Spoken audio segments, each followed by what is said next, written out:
James Harden. The biggest cancer in the history of sports. He has ruined teams everywhere he goes. He only plays when he wants to. When he doesn't want to, he gains weight. And every place he goes, he's hated. He tears it down. He breaks it up. He blows it up. The 76ers should be thanking their lucky stars that he didn't show up to training camp this year. Because, him not showing up to training camp helped them. Okay, we got to go on without him. I mean, the Clippers lost their first 6 games with him. And then he's saying that, what do you expect? I didn't have training camp. You didn't go to training camp! You were supposed to go there! This is the Big Nick Energy Podcast. We have an awesome guest today on the Big Nick Energy Podcast. Been following this man for years. Maybe the coolest dude to ever come out of New Jersey. Frank the Tank, Frank Fleming from Barstool, and host of his very own Barstool podcast. Allow me to be Frank. Frank, how are you doing today, and how many hot dogs have you eaten this week? I've done well. I've had a couple of hot dogs already this week. Nice. The one you, I was going to say, man, the one you ate yesterday out of, what it was, Wisconsin, that looked terrible. It did not look like a good one at all. No, it was good. It had a nice little charring on it. Nice. It wasn't camera friendly then, that's for sure. So Frank, I want to get right into it. Obviously, this is a Knicks podcast. You might be the highest profile person that's not quite full blown celebrity Spike Lee faking putting on a Nets status to go from one fan base to the other in the past, and you did it in the past couple of years. So how were you a Nets fan, and then how did you become a Knicks fan? I was a Nets fan mainly because they were in New Jersey. No other way. No other explanation. It's not like baseball for me or football where I've been rooted in the Mets and Dolphins for since I was less than 10 years old, or becoming a Devils fan at one point when I started following hockey. Basketball, I as a kid, I rooted for Larry Bird. Then I became a Suns fan briefly when they had Barkley and Ainge together. I became a Nets fan, and I never liked to move out of New Jersey. And over the last decade, I kind of got jaded by the NBA. Okay. I half and half followed. I know that the Nets made a damn foolish trade by trading all their draft picks for the AARP club from the Celtics. Yeah. And I probably didn't watch a full NBA game. I didn't attend an NBA game for close to 10 years. So it was. Oh damn! I maybe I'd watch a few final games on TV. I watched Game 7 in 2016 with the Cavs and the Warriors, but there's not many games I just really intently just watched NBA basketball. So I got a little excitement back when the Nets got Durant and Kyrie Irving, and it fell apart. It fell apart quickly, and they made the foolish trade for James Harden, where they basically did it again, the same mistake they made, and they had a chance to win championship, but the injuries happened, and that's why you don't trade for these players. They got rid of all their depth. And for the next 2 years, it was just dealing with drama after drama after drama after drama. I hate the Barclays Center. The arena is a fucking dump. It's like you're watching basketball in a fucking cave with how dark they keep it. I mean, look, you go to the Garden and it's bright. It's happening. And then I've been to the Barclays Center 3 times. All 3 times it's going there, I've had problems with the train back to Manhattan. One time they shut down the train line because somebody was running from police and ran the track. Another time, someone was shot on the train. And the third time was the train was just out of order. Did you hold on a sec? Someone got shot. Were you on the train or you weren't? No, there it was yet? another station where there was a police investigation going on. Gotcha. Okay, I was going to be like, if you were on a train and someone got shot, this entire podcast is going to go to a very different direction. No, right now. no, but it was like something happened all 3 times with the train. It's going back from all the way out there in fucking Brooklyn to New York. If that's not a sign that it sucks there, I don't know what is. I know it completely sucks there, and then Jenks took me to a Knicks game, and I considered switching allegiances when the move was made, and then the Knicks. So back in what was that? 2013, 2012, right? 2012, Jay-Z moved them 2012. over. 2012. And I got caught up a little bit in the insanity, and the Knicks traded him, and it turns out trade was a good trade because insanity was just a flash in the pan, but I didn't want to. I would have maybe made the switch back then. So I stuck with the Nets even while I didn't even watch much basketball. I never really felt I felt I lost the connection with the Nets when they made the move, and just all the drama and bullshit the Nets became last year with Kyrie Irving, and then they acquiesced all 3 of them and traded them. They got Ben Simmons, a player who'd rather be in a monk playing World of War, better be a monk in a monastery playing World of Warcraft than being on a court there. He has no desire, no heart, no guts, no balls at all. Then you have and Harden has fucked the 76ers cut bait and got the Clippers to just. I mean, look what Harden's doing in Los Angeles. I remember when the trade rumors were coming out, and I was just making my move to the Knicks, and I heard that the fucking Knicks were thinking about trading for him, and I was like, oh God, no, please don't, no, anything but that. And the Kyrie Irving stuff. First off, he is not normal. He is mental. And all this shit last year, the vaccine the year before, and the fact that the Nets didn't acquiesce and give him a new contract, pissed off Kevin Durant and the 2 of them together, and Kevin Durant, his hamstrings on a fucking little egg timer there, it's gonna pop again, and he is the biggest fucking whiner on the God's green earth. I mean, someone takes the ball from him, he's always looking at the draft going, hey, they took the ball from me. That's not supposed to do that. And it just enough. I hated the Barclays Center. I hated the move from New Jersey. It's like finally, then I look at Knicks fans and there's energy in the garden. There's fun in the garden. Even when we suck. I mean, Knicks, this garden's where it's at, and it's finally like. So I basically said, you know what? I'm done with the Nets. I'm going to pick a new team, and I'm going to be honest with you. I'm not fully on. I mean, I want to be a Knicks fan, but if the Knicks don't really win me over in the next 5 years, I will become a fan of probably the Vegas expansion team. Get on the ground floor, do something from the beginning. I think it'd be fun maybe to be a fan of an expansion team. I respect that. Since they're expecting to do Vegas and Seattle at the same time, what made you consider Vegas over Seattle for when that Because happens? it's Vegas. Can't beat that. That's fair. Frank, I wanted to ask you about, so you went from the Nets, you might be a Knicks fan, we're hoping you get there. If the Knicks trade Julius Randle, are you just fully on board, or is that not the guy you're waiting to leave? I'm waiting to see if the Knicks just don't follow the pattern of fucking things up again. They have a history of that is for sure. It's honestly, in hindsight, amazing that the Knicks weren't the ones that traded for Paul George and Kevin Garnett, because that does seem like a very Knicksy move.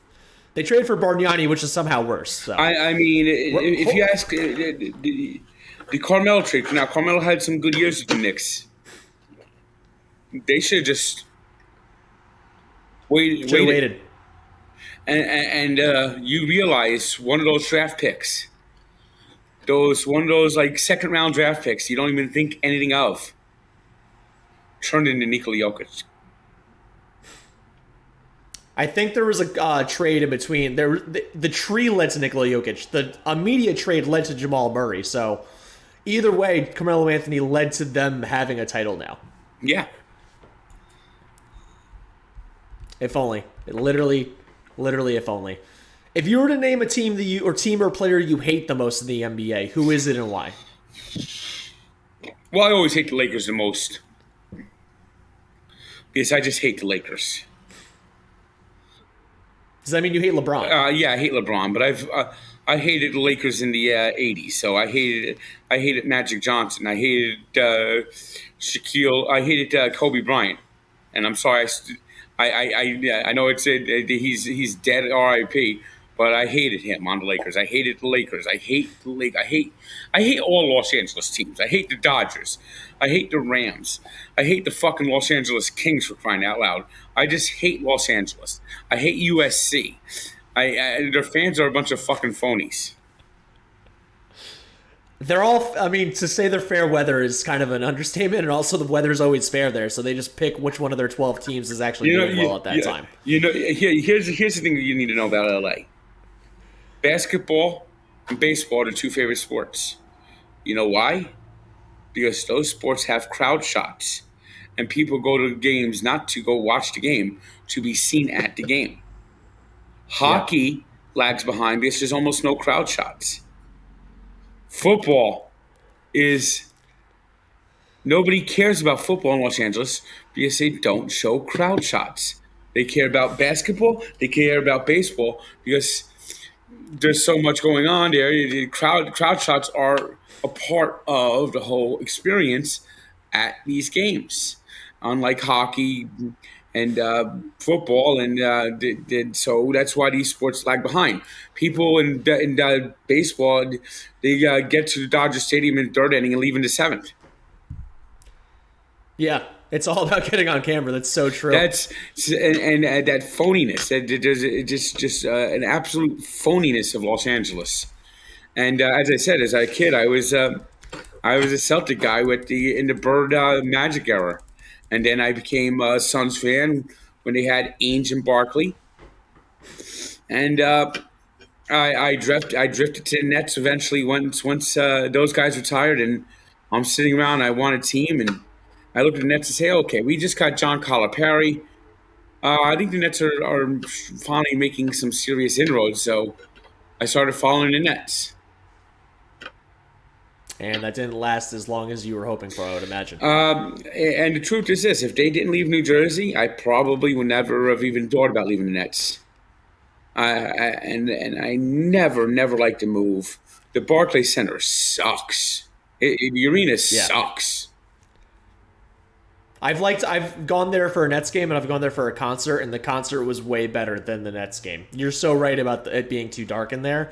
Gray, black, and white is a great color scheme for a team if they're like playing soccer or football, something outside. Inside, it kills the atmosphere. It does. Even with the color scheme isn't anything but I'm just talking about, does it have to be that dark in the arena? Well, that's what I mean. I think it almost matches up with the fact that they have black jerseys and stuff, and part of the floor is like black and gray. Like, I think it just doesn't reflect the way they want it to, and it seems like they have 100 less lights than that. Yeah, well, the MSG's got the bright scoreboard, the bright ribbon board. You got the roof. The roof is electric, and you got all the MSG. I mean, Devils colors are black and red. But you don't see black and red. You don't feel like you're in a fucking satanic cult room there with the black and red. The Prudential Center is very well lit. There's no reason that the Barclays Center. We put less lights in that green energy. And there's no atmosphere. So stupid. There is no atmosphere at the Barclays Center.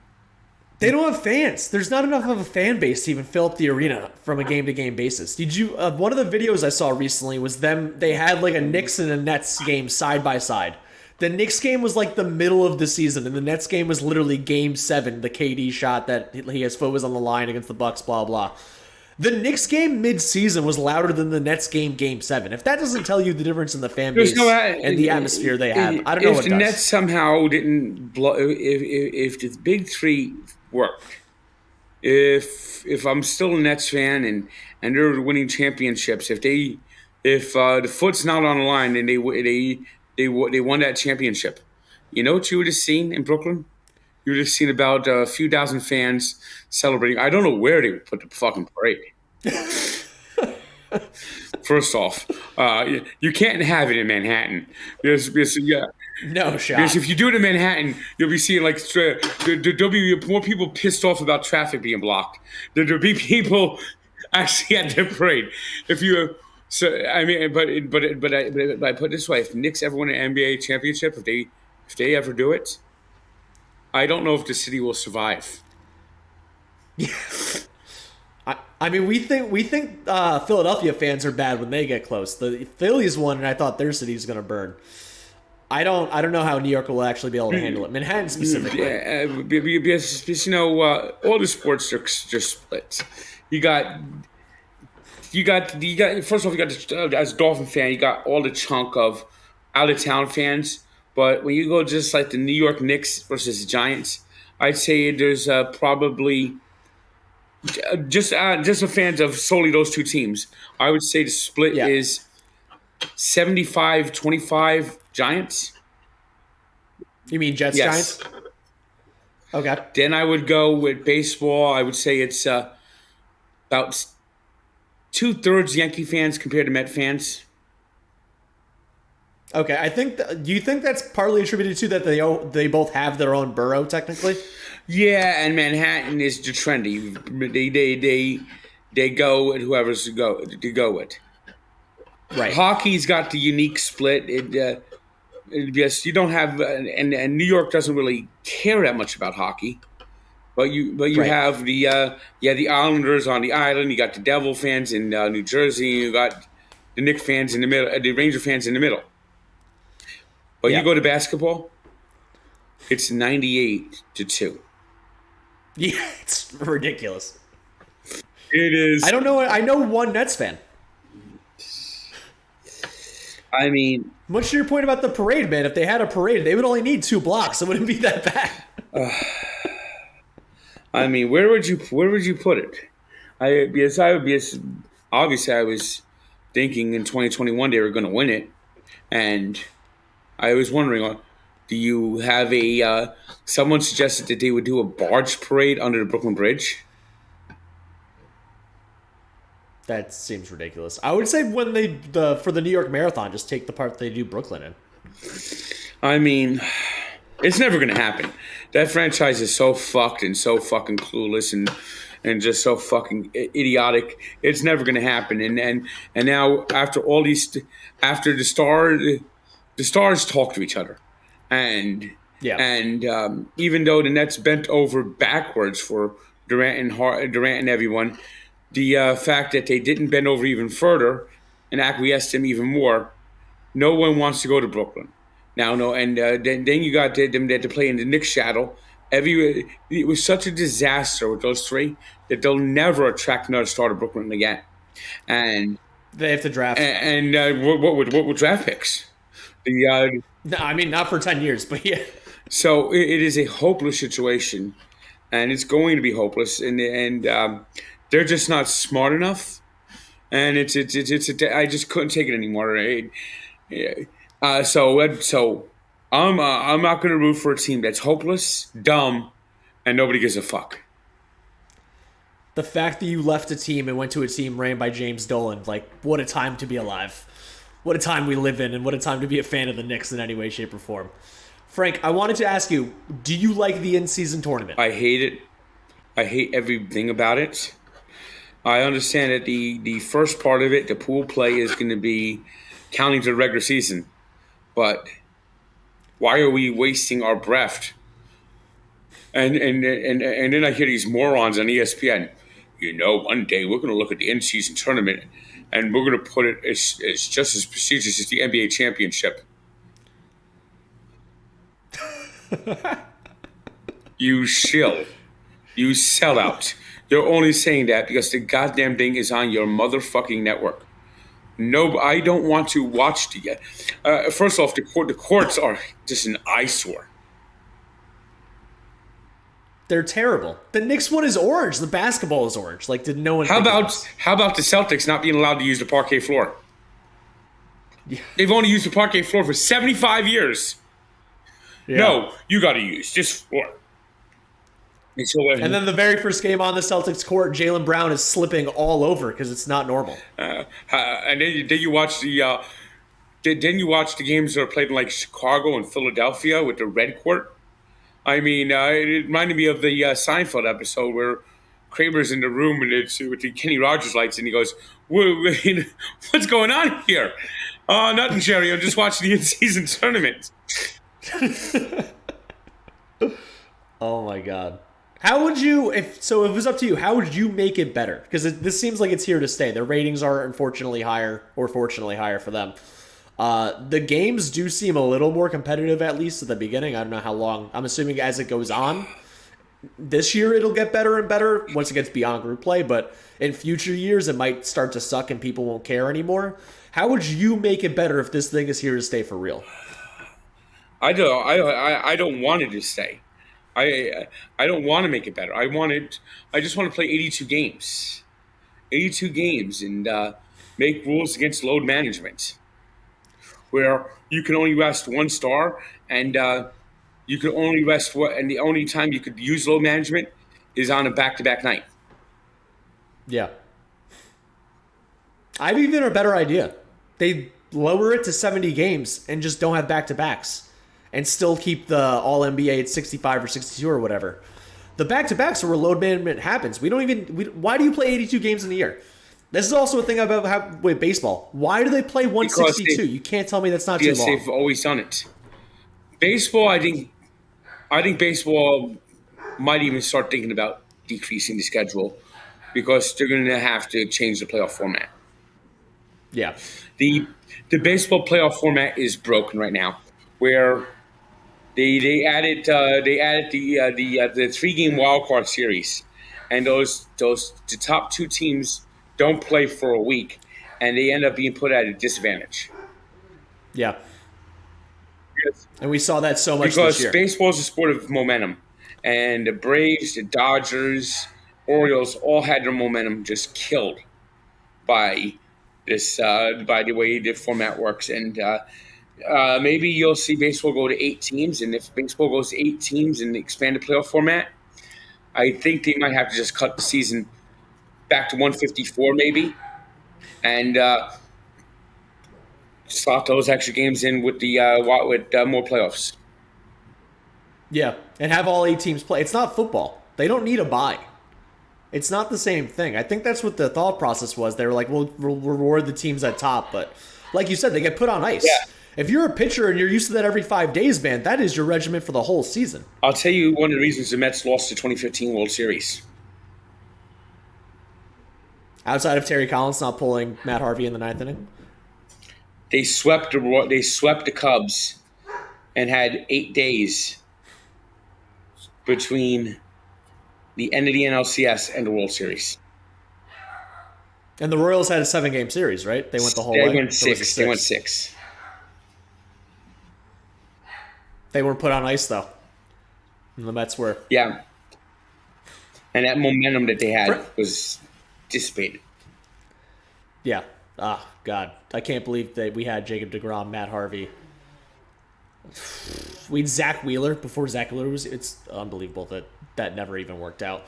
Frank, thank you for your time. I really do appreciate this. I know you mentioned a lot of these players already, but I do want to do a quick word association game with you before I let you go. All right. I have 7 players here. They're all current or former Knicks or Nets. You managed to mention almost every Net on here for rather obvious reasons, but I'll say their name. You want to say 1 word? You want to say 100 words? Right. The floor is absolutely yours. First one, Kevin Durant. Fraud. Next is RJ Barrett.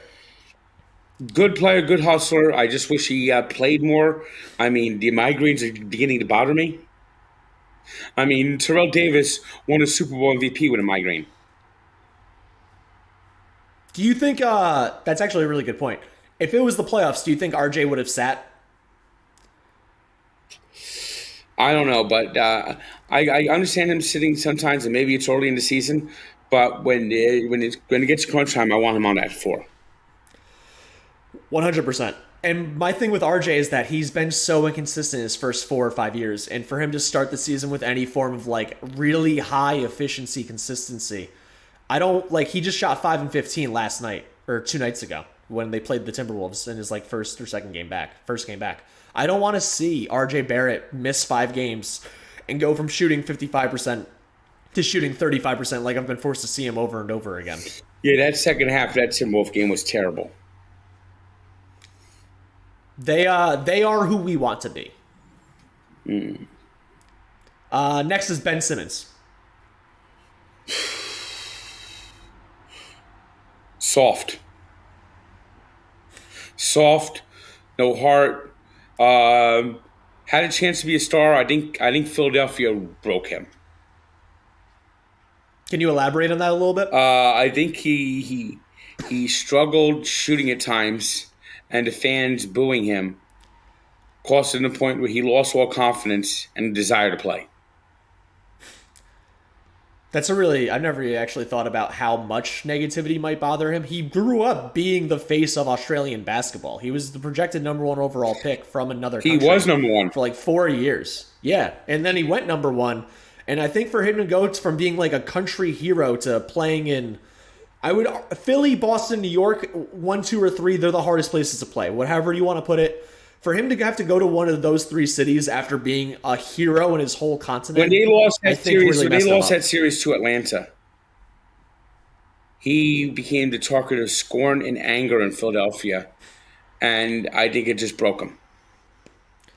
I think the downfall might have even happened once the Kawhi Leonard shot went in for the Raptors in 2019. The Atlanta one was the icing on the cake, and then he left for real, and he was like sat out for the year for this back and everything, but I think when Kawhi made that shot, it was him and Embiid both had a moment like this was our best chance together, and now we have to go through the motions of pretending we have this chance. Well, watch out for the Sixers this year. They got a real coach. Yeah. And Tyrese Maxey is way more hard-headed as a number 2 than Ben Simmons is, that's for sure. Next is Julius Randle.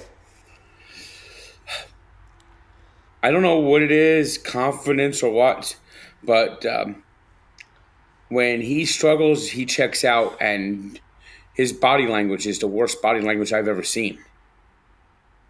I watched for maybe any sport. Yeah. The game I went to when they lost to the Cavs a couple of weeks ago. He missed some shots in the first quarter, and he checked out the rest of the game. And then he missed the ball where he tried to do a layup, and he's got his head down as they're running back down the court the other way. Something we've been forced to watch for 3 years, which it sucks. I mean, for a guy being as talented as he is and to check out the way he does, too inconsistent.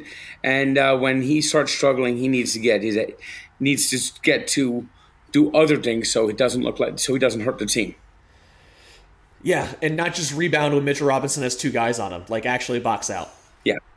There's 3 more guys. The next one actually is Mitchell Robinson. Hard-nosed, tough player, great rebounder.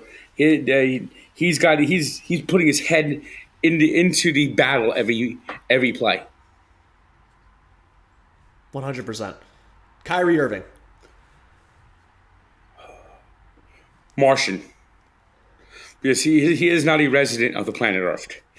He thinks the Earth is flat. First off, when he speaks, he gets himself in trouble. He is a malcontent, and whenever he's not happy, he makes everyone else unhappy. Do you think he's going to be the downfall of the Mavs this year? Eventually. It seems it's inevitable. I mean, I am genuinely surprised and shocked he hasn't weighed in on Hamas and Israel. He might hear this and it'll be a matter of time. I mean, I am genuinely surprised, given his past. Let's just say anti-Semitism. Yeah. that he hasn't said anything. I'm genuinely surprised. I mean, the time might be coming. Like you said, an egg timer. The last guy, and I'm hoping this honestly makes you the most mad. It might not, but James Harden. The biggest cancer in the history of sports. He has ruined teams everywhere he goes. He only plays when he wants to. When he doesn't want to, he gains weight. And every place he goes, he's hated. He tears it down. He breaks it up. He blows it up. The 76ers should be thanking their lucky stars that he didn't show up to training camp this year. Because, him not showing up to training camp helped them. Okay, we got to go on without him. I mean, the Clippers lost their first 6 games with him. And then he's saying that, what do you expect? I didn't have training camp. You didn't go to training camp! You were supposed to go there! What the hell do you get paid for, dude? I mean, he is the most selfish, just me player in history of sports. And that is wild that him and Kyrie Irving were on the same team. He honestly, he was when Kyrie didn't want to have the vaccine. He said he didn't want to play with anyone that didn't have a vaccine. I mean, it's like, and this is after he forced his way out of Houston by gaining weight, and then he goes to the Nets, works out, and all of a sudden, shazam, he's on fire. Then that falls apart, and then it's like he gains the fucking weight back, and then he's like walking up the court, taking these weird, ridiculous shots. They traded for Ben Simmons, so he goes to Philadelphia. He puts his nose to the grindstone, and then they don't give him a contract extension. It's like, what the fuck? I don't want to play here. Let me. And he tore them down. I mean, he's done it everywhere he's gone. He's torn it down from the inside. I mean, who would want this on your team? Daryl Morey 2 times for 2 different franchises wanted James Harden on his team. The first time it worked out because, he was in Oklahoma City. He was a the 6th man. He wasn't even a starter yet. He goes to Houston and it worked out. And then of course, and I look at the Clippers roster with astonishment and amazement. First off, you got Paul George, who is like heading for the scrappy. I mean, he is broken down. Kawhi Leonard gets a paper cut and he misses 2 months. Then you got Russell Westbrook, who cannot throw the ball in the ocean anymore. And then you add James Harden to this. You have no depth. I mean, the Clippers are going to implode. It's going to happen. And James Harden's going to be whining by the new year. Frank, the worst part of all that most likely happening is being forced to hear all of the Knicks get ex-Clipper star rumors that are going to be inevitable for the next 18 months. The only one on that bunch I would even think about would be Kawhi Leonard. You put him in a reduced role, he might be good, especially how good on defense he is. But I wouldn't trade any like major assets. Maybe here you go, Clippers. You want Kawhi? Here's Julius Randle. Take it or leave it. I would love that. The Knicks don't have a power forward at all at that point, but I would love that anyway. Yeah, good. At least Kawhi's been the number 1 on a title team multiple times. Yeah. Well, it wasn't. That's all you can really ask for. He was number 1 on one title team.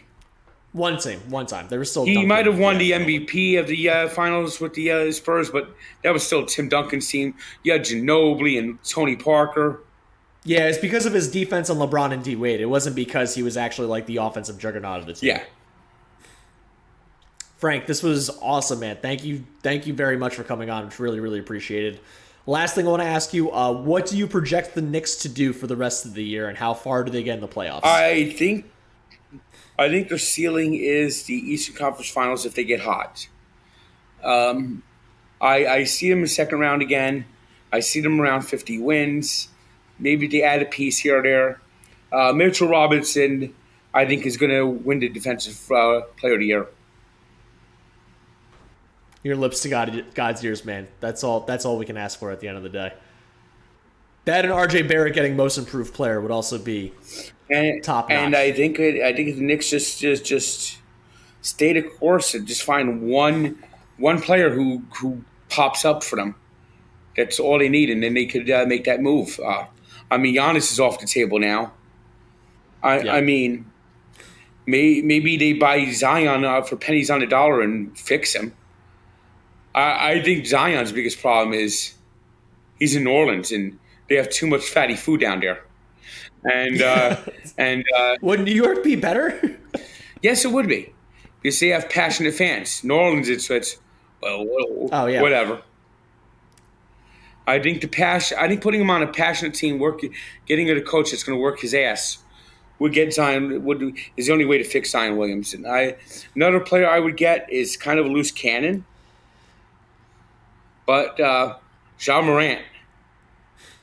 I think one day he could pop open. And if Philadelphia implodes, Joel Embiid. Get him. That implosion doesn't look like it's happening this year, though. Nope. Maxi's too good, apparently. Nope, but you never know. I'm hoping I keep pushing opening the door for Devin Booker. I think the Suns are like you said, KD. That is already one KD hamstring away. That is January 19th. Is that your prediction for when KD's out for the season? No, he doesn't go out for the season. He goes out for 3 months. He misses January, February, and most of March, and then he comes back in April.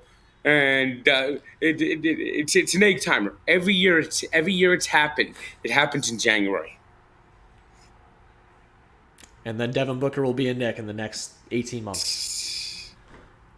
I'm gonna pray and hope. Frank, plug whatever you want to plug. Obviously, you're 10 times bigger than us, so I don't know how much you want to do. Subscribe to my YouTube channel. Follow me on Twitter and Instagram, and I'll see you guys around. Thank you very much, man. Let's go Knicks. Let's get Devin Booker. Kyrie Irving, your shot. Peace.